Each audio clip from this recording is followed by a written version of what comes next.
안녕하세요. 83세 된 김동춘입니다. 얼마 전에 제가 경험한 일을 말씀드리려고 해요.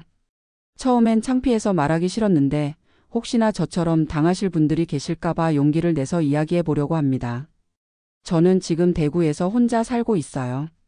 아내는 5년 전에 폐암으로 먼저 세상을 떠났고 자식들은 다 시집장가 가서 각자 살림 차리고 살고 있어요. 장남 현우는 대구에 있긴 하지만 자기 일에 바쁘고 차남 현수는 서울에서 건설회사 다니고 막내딸 현미는 부산에서 간호사로 일해요. 제가 혼자 산 지도 벌써 5년이 되었어요. 처음엔 정말 막막했습니다.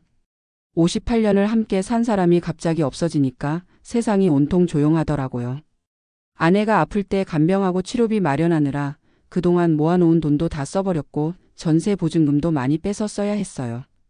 지금은 국민연금 45만 원하고 기초연금 33만 원에서 한 달에 78만 원으로 살고 있어요. 그런데 살다 보니까 의료비가 만만치 않아요. 혈압약, 당뇨약 먹어야 하고 가끔 아프면 병원 가야 하고. 그러다 보니 한 달에 83만 원 정도는 나가더라고요. 그러면 매달 5만 원씩 적자예요. 자식들이 가끔씩 용돈을 주긴 하는데 제가 부담 주기 싫어서 받기가 미안해요. 그래서 가능하면 혼자 해결하려고 노력하고 있어요. 복지관에서 점심도 먹고 가끔 이웃 할머니들하고 얘기도 나누고 그렇게 지내고 있어요. 그런데 제가 한 가지 소소한 희망이 있었어요. 일주일에 한 번 로또를 사는 거예요. 일장에 1,000원이니까 한 달에 4,000원이면 되잖아요. 이게 제가 살아가는 작은 희망이었어요. 혹시나 해서요. 당첨되면 자식들한테 용돈도 좀 주고 손자들 학비도 도와주고 그런 생각을 했어요. 아내도 살아있을 때 여보 이번 주 로또 사러 가요 하면 함께 가서 번호도 고르고 그랬어요. 아내가 좋아하던 번호들이 있었거든요. 7번, 14번, 21번, 28번. 이런 번호들을 꼭 넣어서 샀어요. 지금도 그 번호들로 사고 있어요. 그런데 지난달 어느 화요일 오후였어요. 제가 복지관에서 점심 먹고 집에 와서 TV 보고 있는데 전화가 왔어요. 처음엔 누군지 몰랐는데 김동춘 선생님이십니까? 하고 묻더라고요. 네, 맞습니다. 했더니 축하드립니다. 이번 주 로또에 당첨되셨습니다. 하는 거예요. 그 순간 제 심장이 쿵쾅쿵쾅 뛰기 시작했어요. 정말입니까? 정말 당첨됐습니까? 하고 물어봤더니 네, 2등에 당첨되셔서 4억 3천만 원이 나왔습니다. 하는 거예요. 아이고, 그때 제 기분이 어땠는지. 머리가 핑핑 돌고 손이 막 떨리더라고요. 83년 살면서 이런 기분은 처음이었어요. 아내가 살아있었다면 얼마나 좋아했을까 싶어서 눈물도 나고 이제 자식들한테 부담 안 주고 살 수 있겠다 싶어서 가슴이 벅차더라고요. 전화를 건 사람이 당첨금을 받으시려면 수수료를 내셔야 합니다. 하고 말하는데 저는 흥분해서 제대로 못 알아들었어요. 얼마요? 했더니 300만 원만 먼저 보내주시면 됩니다. 하더라고요. 300만 원이면 제게는 큰 돈이었지만 4억이 넘는 돈을 받을 수 있다니까 그 정도는 낼 수 있겠다 싶었어요. 그런데 문제는 제 통장에 300만 원이 없었어요. 그래서 돈을 좀 마련해야 할 것 같은데 시간을 좀 주시면 안 되겠습니까? 했더니 오늘 중으로 보내지 않으면 당첨이 무효가 됩니다. 하는 거예요. 그래서 급하게 장남한테 전화를 했어요. 현우야, 아버지 로또에 당첨됐다 했더니 처음엔 믿지 않더라고요. 그런데 제가 너무 흥분해서 말하니까 아버지 진정하세요. 혹시 사기 아닙니까? 하고 묻더라고요. 그런데 저는 그때 너무 흥분해서 사기가 아니야. 진짜 당첨됐다고 하면서 전화를 끊고 다시 그 사람한테 전화를 했어요. 어떻게 보내드리면 됩니까? 했더니 계좌번호를 알려주더라고요. 그런데 그때부터 제 가슴이 이상하게 아프기 시작했어요. 너무 흥분해서 그런가 했는데 점점 숨이 안 쉬어지고 식은땀이 나더라고요. 계좌번호 받아 적으려고 펜을 잡는데 손이 너무 떨려서 제대로 못 쓰겠더라고요. 그러다가 갑자기 가슴을 쥐어뜯는 것 같은 아픔이 왔어요. 아이고, 이게 뭐지 하면서 의자에 앉으려고 했는데 다리에 힘이 안 들어가서 그대로 바닥에 주저앉았어요. 정신이 흐릿해지면서 아, 내가 이러다가 죽는 건 아닌가 싶었어요. 다행히 정신을 잃지는 않았는데 숨이 너무 안 쉬어져서 119에 전화를 했어요.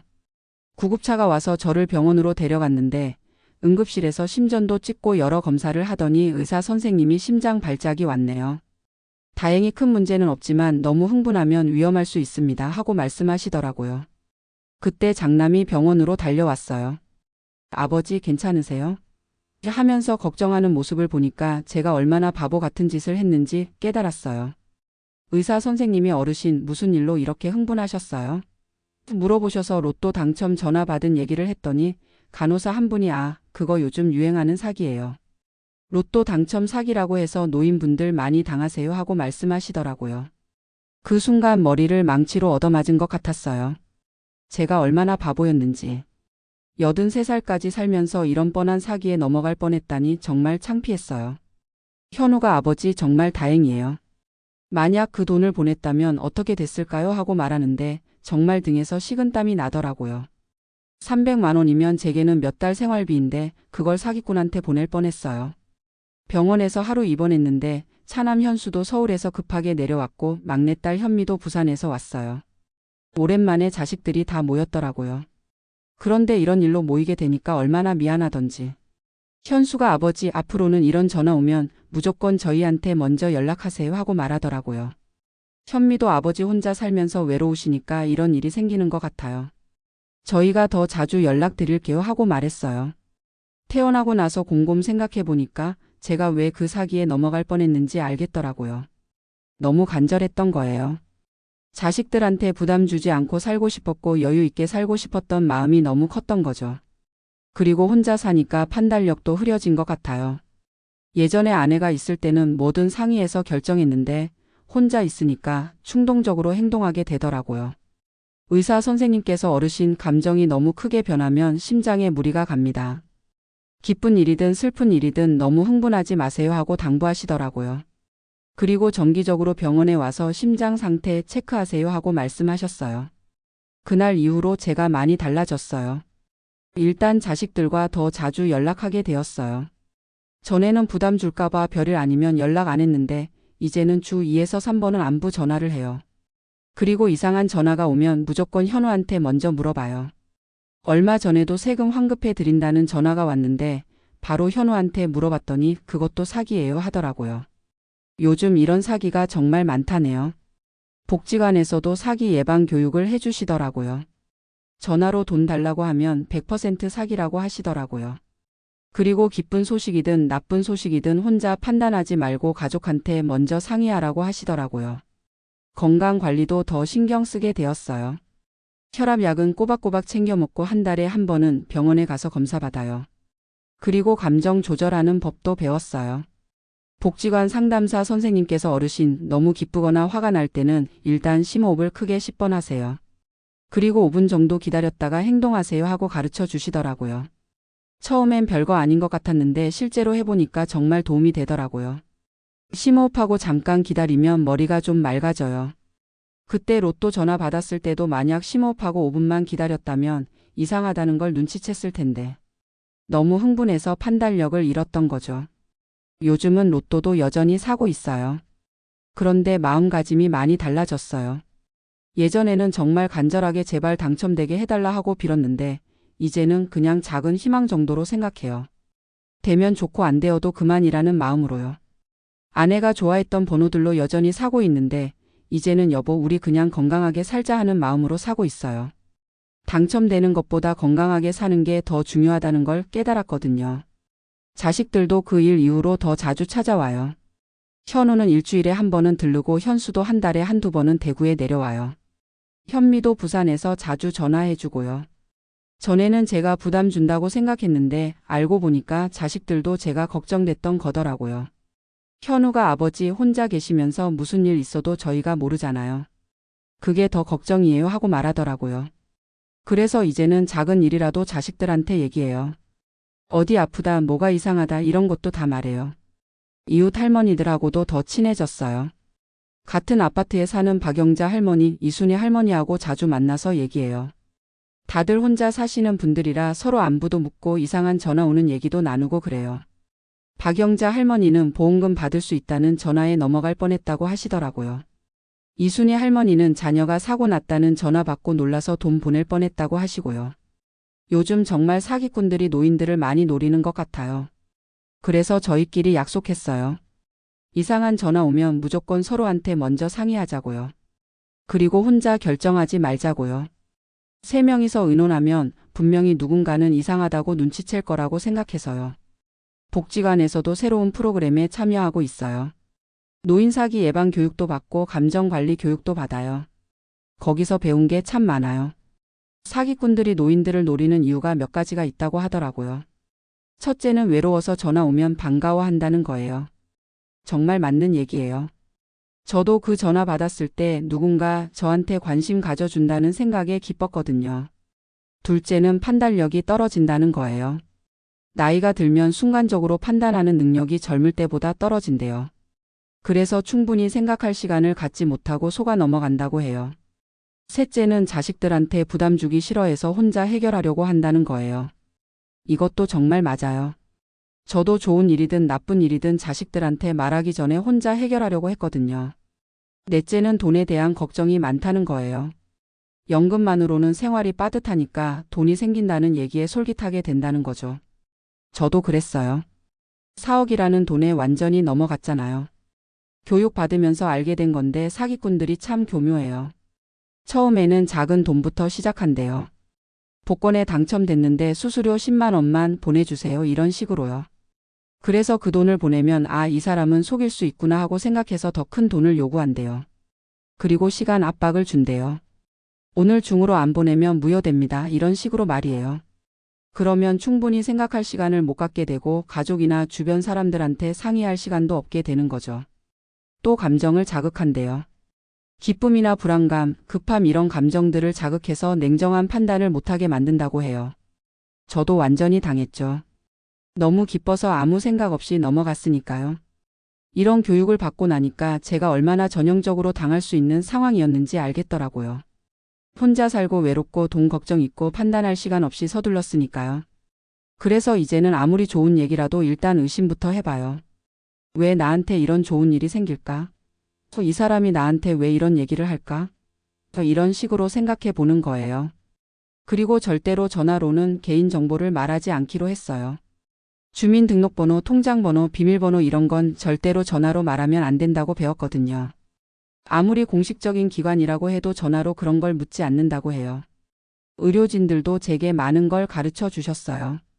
심장 전문의 선생님께서 어르신 감정의 급격한 변화가 심장에 가장 해롭습니다. 특히 나이가 들수록 더 조심해야 해요 하고 말씀하시더라고요. 기쁜 일이 생겨도 너무 흥분하면 안 되고 슬픈 일이 생겨도 너무 우울해하면 안 된다고 하시더라고요. 감정의 폭을 적당히 조절하는 게 건강 장수의 비결이라고 하시더라고요. 간호사 선생님께서는 실용적인 조언을 많이 해주셨어요. 혈압이 갑자기 오르거나 가슴이 아프면 일단 앉거나 누우세요. 그리고 천천히 심호흡하시고 5분 정도 지켜보세요. 그래도 안 좋아지면 바로 119에 전화하세요 하고 말씀하시더라고요. 그리고 평소에 물을 많이 드시고 짠 음식은 피하세요. 규칙적으로 가벼운 운동하시고 스트레스 받지 마세요 하고 당부하시더라고요. 뻔한 얘기 같지만 실제로 지켜보니까 정말 효과가 있어요. 요즘 제 일상이 많이 바뀌었어요. 아침에 일어나면 먼저 혈압부터 재어봐요. 혈압계를 하나 사서 매일 아침, 저녁으로 재고 기록해두고 있어요. 병원 갈 때마다 그 기록을 가져가서 의사 선생님께 보여드려요. 아침 산책도 규칙적으로 해요. 예전에는 기분 내킬 때만 했는데 이제는 비 오는 날 빼고는 매일 해요. 30분 정도 근처 공원을 천천히 걸어요. 그 공원이 아내와 자주 걸었던 곳이라 더 의미가 있어요. 산책하면서 만나는 사람들과도 인사하게 되었어요.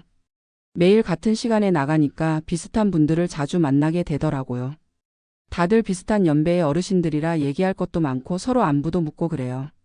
식사도 신경 써서 해요. 전에는 대충 라면이나 즉석밥으로 때웠는데 이제는 제대로 된 밥을 해먹으려고 노력해요. 복지관에서 요리 교실도 다녀봤어요. 간단한 반찬 만드는 법, 영양 균형 맞추는 법 이런 걸 배웠어요. 특히 짠 음식을 많이 줄였어요.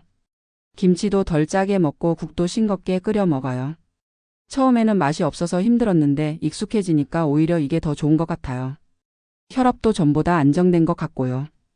약 복용도 정말 철저하게 해요. 혈압약, 당뇨약, 심장약까지 하루에 3번 먹어야 하는데 깜빙하지 않게 알람을 맞춰놨어요. 약통도 하나씩 나눠서 담을 수 있는 걸로 사서 미리미리 준비해둬요. 정기검진도 빠뜨리지 않고 받아요. 한 달에 한 번은 심장내과에 가고 3달에 한 번은 종합검진 받아요. 검사비가 부담스럽긴 하지만 건강을 잃으면 더 큰 돈이 든다는 걸 깨달았거든요. 자식들과의 관계도 많이 개선됐어요. 전에는 제가 자식들한테 연락하는 걸 부담스러워했는데 이제는 자주 연락해요. 매일은 아니어도 이틀에 한 번 정도는 안부 전화를 해요. 현우는 아버지 연락 자주 해주셔서 좋아요. 전에는 아버지가 어떻게 지내시는지 몰라서 걱정됐거든요 하고 말하더라고요. 제가 부담 준다고 생각했는데 오히려 자식들이 걱정하고 있었던 거더라고요. 현수도 서울에서 자주 전화해요. 아버지 혈압은 어떠세요? 약은 잘 드세요? 이런 식으로 안부를 물어봐요. 그리고 한 달에 한두 번은 내려와서 하루 묵고 가요. 같이 병원도 가고 장도 보고 그래요. 현미는 간호사라서 건강관리에 대해 조언을 많이 해줘요. 아버지 이런 증상 있으면 바로 병원 가세요. 이런 음식은 드시면 안 돼요. 이런 식으로 말이에요. 전문 지식이 있으니까 조언이 정말 도움이 돼요. 손자, 손녀들과도 더 가까워졌어요. 현우 아들은 이제 대학생인데 가끔 할아버지 안부 물어보러 와요. 현수 딸은 고등학생인데 숙제 도와달라고 할 때도 있어요. 현미 아들은 중학생인데 방학 때 며칠씩 놀러 와요. 예전에는 손자들이 와도 뭘 해줘야 할지 몰라서 어색했는데 이제는 함께 시간 보내는 재미를 알겠어요. 같이 공원 산책도 하고 옛날 얘기도 해주고 가끔은 같이 영화도 봐요. 이웃들과의 관계도 좋아졌어요. 같은 동에 사는 어르신들과 모임도 만들었어요. 한 달에 한 번씩 만나서 식사도 하고 정보도 나누고 그래요. 특히 건강 정보나 사기 예방에 대한 정보를 많이 나눠요. 얼마 전에는 이웃 할머니가 건강보험공단에서 환급금 준다는 전화를 받았는데 저희한테 먼저 상의하셨어요. 그래서 그거 사기예요. 절대 개인정보 주시면 안 돼요 하고 말렸더니 정말 다행이었다고 하시더라고요. 서로 이런 식으로 도와주니까 혼자 사는 게 덜 불안해요. 뭔가 이상한 일이 생기면 서로 물어볼 사람이 있으니까 든든해요. 복지관 활동도 적극적으로 하고 있어요. 건강체조 프로그램도 참여하고 노래교실도 다녀요. 거기서 만나는 분들과도 친해져서 같이 나들이도 가고 그래요. 특히 건강관리 프로그램이 도움이 많이 돼요. 간단한 스트레칭 방법, 혈압관리법, 식단관리법 이런 걸 배워요. 전문가들이 와서 강의도 해주시고 실습도 해봐요. 감정관리에 대한 교육도 계속 받고 있어요. 분노조절법, 우울감 극복법, 스트레스 해소법 이런 걸 배워요. 처음에는 별로 관심 없었는데 배워보니까 정말 필요한 거더라고요. 예를 들어서 화가 날 때는 10가지 세어보라고 해요. 그리고 그 상황에서 벗어나서 다른 걸 생각해 보라고 해요. 실제로 해보니까 정말 효과가 있어요. 화가 풀리는 것 같아요. 우울할 때는 밖으로 나가서 햇볕을 쬐라고 해요. 그리고 좋은 추억을 떠올려 보라고 해요. 아내와 함께 했던 좋은 시간들, 자식들이 어렸을 때 이런 걸 생각하면 기분이 좀 나아져요. 스트레스 받을 때는 깊게 숨을 쉬고 근육을 이완시키라고 해요. 어깨에 힘을 빼고 주먹을 쥐었다가 펴고 이런 식으로 몸의 긴장을 풀어주는 거예요. 이런 방법들이 처음에는 별것 아닌 것 같았는데 꾸준히 해보니까 정말 도움이 돼요. 전에는 조그만 일에도 크게 흥분하거나 우울해했는데 이제는 훨씬 차분해진 것 같아요. 그 로또 사기 사건 이후로 제가 정말 많이 배웠어요. 가장 큰 교훈은 혼자서 중요한 결정을 하면 안 된다는 거예요. 아무리 급해도 아무리 좋은 일이라고 해도 일단 가족이나 믿을 만한 사람한테 상의를 해야 해요. 두 번째는 감정 조절이 정말 중요하다는 거예요. 나이가 들수록 감정의 기복이 건강에 직접적인 영향을 준다는 걸 몸으로 느꼈어요. 너무 기뻐도 안 되고 너무 슬퍼도 안 되고 적당히 평정심을 유지해야 해요. 세 번째는 사기 예방의 중요성이에요. 요즘 노인을 대상으로 한 사기가 정말 많아요. 전화 사기, 문자 사기, 인터넷 사기까지 다양해요. 조금이라도 의심스러우면 일단 의심해 봐야 해요. 네 번째는 건강 관리예요. 젊을 때는 아파도 금방 나았는데 나이가 들면 한번 아프면 회복이 어려워요. 평소에 꾸준히 관리하는 게 정말 중요해요. 다섯 번째는 가족과의 소통이에요. 제가 부담 준다고 생각해서 연락을 안 했는데 오히려 그게 가족들을 더 걱정시켰던 거더라고요. 자주 연락하고 안부 나누는 게 서로에게 도움이 돼요. 여섯 번째는 사회적 관계의 중요성이에요.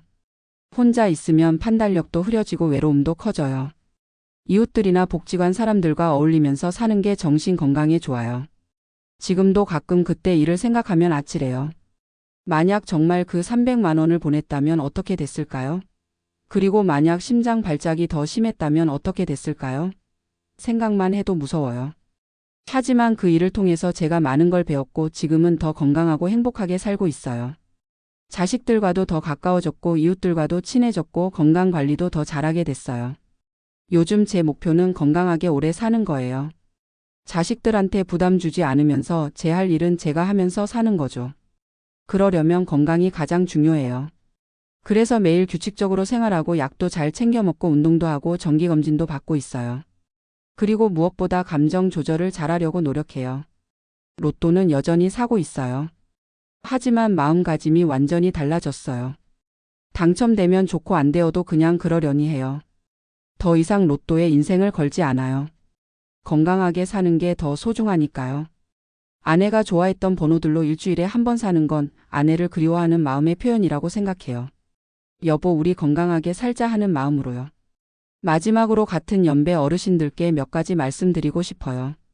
첫째, 이상한 전화 오면 절대 혼자 판단하지 마세요. 아무리 좋은 얘기라도 일단 가족이나 주변 사람들한테 상의하세요. 사기꾼들은 정말 교묘해요. 둘째, 감정 조절 정말 중요해요. 너무 기뻐도 몸에 안 좋고 너무 슬퍼도 안 좋아요. 뭔 일이 생기면 일단 심호흡하고 차분하게 생각해 보세요. 셋째, 건강 관리 꾸준히 하세요. 약 잘 챙겨 먹고 정기검진 받고 가벼운 운동하세요. 젊을 때는 몰랐는데 나이 들면 건강이 진짜 재산이에요. 넷째, 가족들과 자주 연락하세요. 부담 준다고 생각하지 말고 자주 안부 나누세요. 가족들도 어르신들 걱정하고 있어요. 다섯째, 혼자 있지만 말고 사람들과 어울리세요. 복지관이나 경로당 이런 데 나가서 사람들과 만나세요. 혼자 있으면 이상한 생각만 하게 돼요. 여섯째, 돈 문제로 너무 스트레스 받지 마세요. 물론 중요하지만 건강을 잃으면서까지 돈을 벌 필요는 없어요. 건강이 먼저예요. 제가 83년을 살면서 깨달은 건 건강하게 평범하게 사는 게 가장 큰 행복이라는 거예요. 큰 돈이나 큰 성공보다도 매일 아침에 건강하게 일어나고 가족들과 안부 나누고 이웃들과 인사하고 이런 소소한 일상이 진짜 행복이에요. 그때 로또 사기 전화를 받고 심장 발작까지 왔지만 지금 생각해보면 그 일이 오히려 저한테는 새로운 인생의 시작이었던 것 같아요. 그 일을 통해서 정말 소중한 걸 많이 깨달았거든요. 앞으로도 건강하게 그리고 가족들과 이웃들과 함께 행복하게 살아가려고 해요. 그게 83세 된 제가 바라는 전부예요. 감정 조절 정말 중요합니다. 건강 관리의 기본이에요.